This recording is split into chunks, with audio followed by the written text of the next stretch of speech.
નમસ્કાર સાથી મિત્રો, અત્યારે આપણને માહિતી મળી રહી છે કે ભાઈ નર્મદા જિલ્લાની અંદર ભારતીય જનતા પાર્ટીમાં ફરી એક ભૂકંપ આવ્યો છે। ભૂકંપ એટલા માટે થયો કારણ કે જે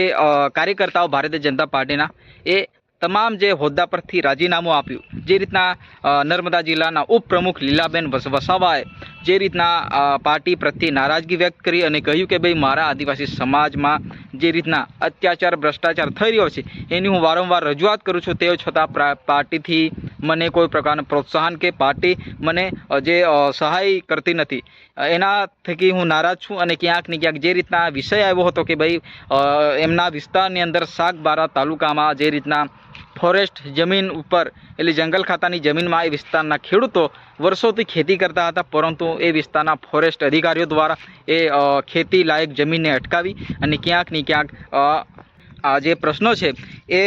ખેડૂતો છે એ એમના પ્રમુખ છે લીલાબેન વસાવાને રજૂઆત કરે છે। લીલાબેન એનું જે નિરાકરણ લાવવાની કોશિશ કરવા જાય છે, પરંતુ પાર્ટી પણ એમને કોઈ પ્રકારનું પ્રોત્સાહન ન કરતી હોવાથી જે લીલાબેન વસાવાએ પોતે જે પાર્ટીથી નારાજ થઈને રાજીનામું આપ્યું છે અને ક્યાંક ને ક્યાંક એમની સાથે સાથે એમના કાર્યકર્તાઓ પણ રાજીનામું આપ્યું। જી હા મિત્રો, જે રીતના નર્મદા જિલ્લાની અંદર આમ આદમી પાર્ટી મજબૂતાઈ બનવા જઈ રહી છે અને મજબૂત બની રહી છે દિવસે ને દિવસે, કારણ કે એ વિસ્તારની અંદર જે રીતના ચેતર વસાવા ડેડિયાપાડાના ધારાસભ્ય જ્યારથી ચૂંટાયા છે ત્યારથી એ વિસ્તારની અંદર આમ આદમી પાર્ટી જે રીતના આખી બોડી બનાવી રહી છે, આમ આદમી પાર્ટી જે રીતના જિલ્લા તાલુકા પંચાયત કબજે કરી છે અને ક્યાંક ને ક્યાંક લોકો પણ અનેક પાર્ટીમાંથી આમ આદમી પાર્ટીમાં જોડાઈ રહ્યા છે। મિત્રો, અહીંયા સવાલ એ છે કે ભાઈ ભારતીય જનતા પાર્ટી જે રીતના આદિવાસી વિસ્તારમાં અત્યાચાર ભ્રષ્ટાચાર અથવા અન્યાય થતો હોય તો એમને સપોર્ટ કેમ નથી કરતી? એ જે રીતના એમના જ પાર્ટીના નેતા નારાજ થઈને ક્યાંક ને ક્યાંક અત્યારે રાજીનામું આપ્યું છે। રાજીનામું એટલા માટે આપ્યું કે ભાઈ એ વિસ્તારના લોકોને કોઈ પ્રકારની જે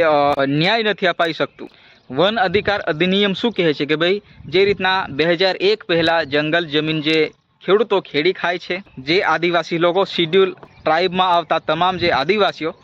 જળ જંગલ જમીન પર એમનો અધિકાર છે। સુપ્રીમ કોર્ટ અને હાઈકોર્ટ દ્વારા પણ જે મંજૂરી આપવામાં આવી કે ભાઈ 2001 પહેલાં જળ જંગલ જમીન પર જે જ્યાં જ્યાં આદિવાસી વસે છે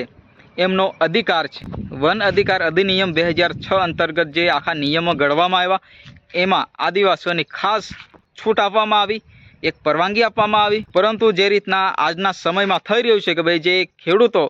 જંગલ જમીન ખેડી ખાય છે એમને ક્યાંક ને ક્યાંક વન અધિકારીઓ દ્વારા ફોરેસ્ટના વિભાગના અધિકારીઓ જે ફોરેસ્ટ વિભાગ દ્વારા ક્યાંક ને ક્યાંક ખેડૂતો પાસે એ જમીન છીનવવામાં આવે છે અને ક્યાંક ક્યાંક ખેડૂતો જે રીતના ખેતી કરતા હોય છે એ ખેતીમાં પણ જે રીતના ઉખાડીને ફેંકી દેતા હોય એ વારંવાર રજૂઆતો આવતી હોય છે। નર્મદાના ઉપપ્રમુખ છે, નર્મદા જિલ્લાના મહિલા પ્રમુખ છે,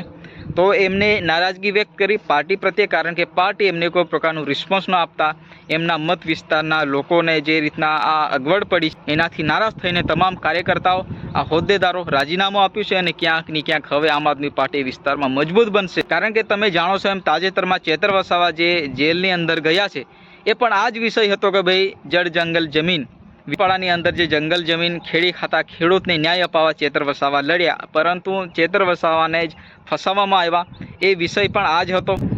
અવારનવાર આદિવાસી વિસ્તારમાં આ જ મુદ્દો ચાલતો આવ્યો છે અને ક્યાંક ને ક્યાંક આનું હજુ સુધી નિરાકરણ આવતું નથી। મિત્રો, તમારા મતે શું કહેવું છે જરૂર કોમેન્ટ કરીને જણાવજો, કારણ કે આપણને જે રીતના આદિવાસીઓને ખાસ કરીને વન અધિકાર અધિનિયમમાં ખાસ ટ્રાઇબલ પ્રત્યે છૂટ આપવામાં આવી છે। વિડીયો પસંદ આવે તો વિડીયોને લાઇક ઠોકો, ચેનલને સબસ્ક્રાઈબ કરો, કારણ કે આપણે અવનવા વિડીયો સાથે આવતા હોઈએ છીએ। તો ફરી મળીએ નેક્સ્ટ વિડીયોમાં, ત્યાં સુધી જય હિન્દ, વંદે માતરમ।